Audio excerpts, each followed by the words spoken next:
Bienvenidos a Future Management School. Hoy vamos a hablar de un tema apasionante, el método de casos para enseñar administración. El método de casos está dividido en 3 etapas.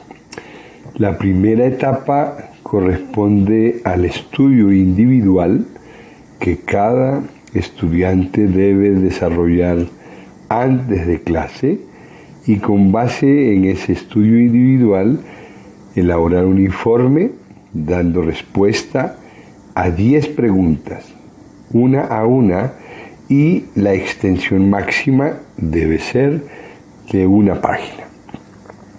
Con base en el informe individual, el estudiante llega a clase y allá el profesor orienta para conformar equipos de trabajo en los cuales van a analizar cada caso. En ese equipo de trabajo van a dar respuesta solo a 4 preguntas. La primera pregunta es ¿cuál es el problema? Y el problema es un obstáculo que se opone al logro de un objetivo. Es el aspecto crítico de la solución del problema y debe estar relacionada con el tema conceptual que se esté trabajando. La segunda pregunta es ¿qué causas generan el problema? Y son los elementos que dan origen a ese problema. La tercera pregunta es ¿qué alternativas se identifican? Estas son posibles soluciones a un problema. Y esto requiere imaginación, creatividad, análisis, contrastar la teoría con la práctica diaria en sus organizaciones. Y finalmente, la cuarta pregunta es ¿cuál decisión tomaría?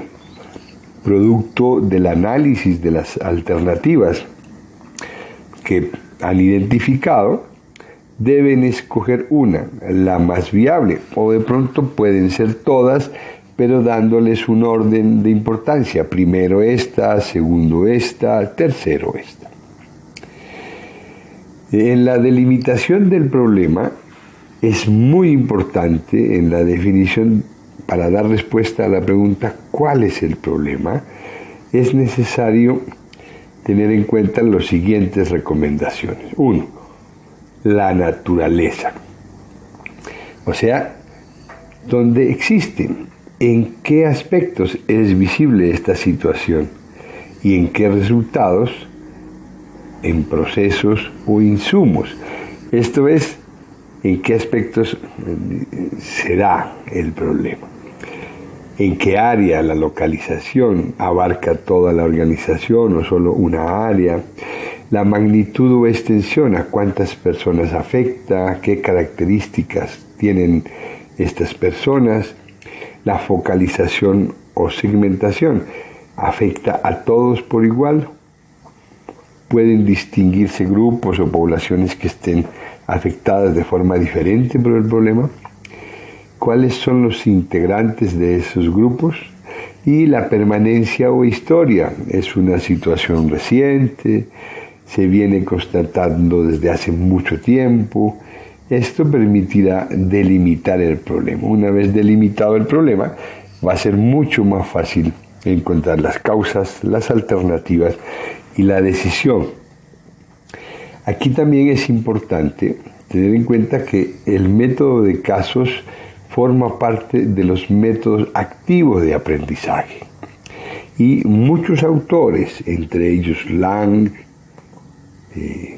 también está Blade y Cody, y está Dale, entre otros, han establecido que una clase,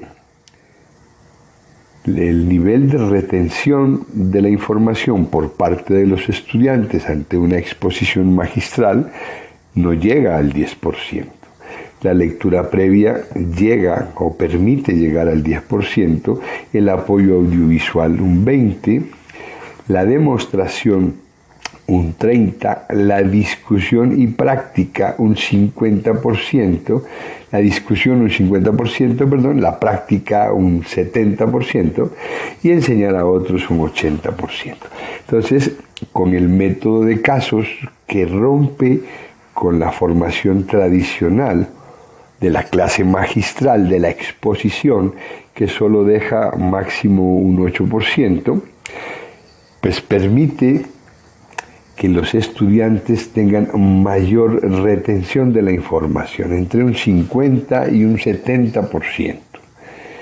Esto es necesario tenerlo en cuenta porque les va a permitir llevarse más conocimiento del que está acostumbrado a lograr con las clases magistrales.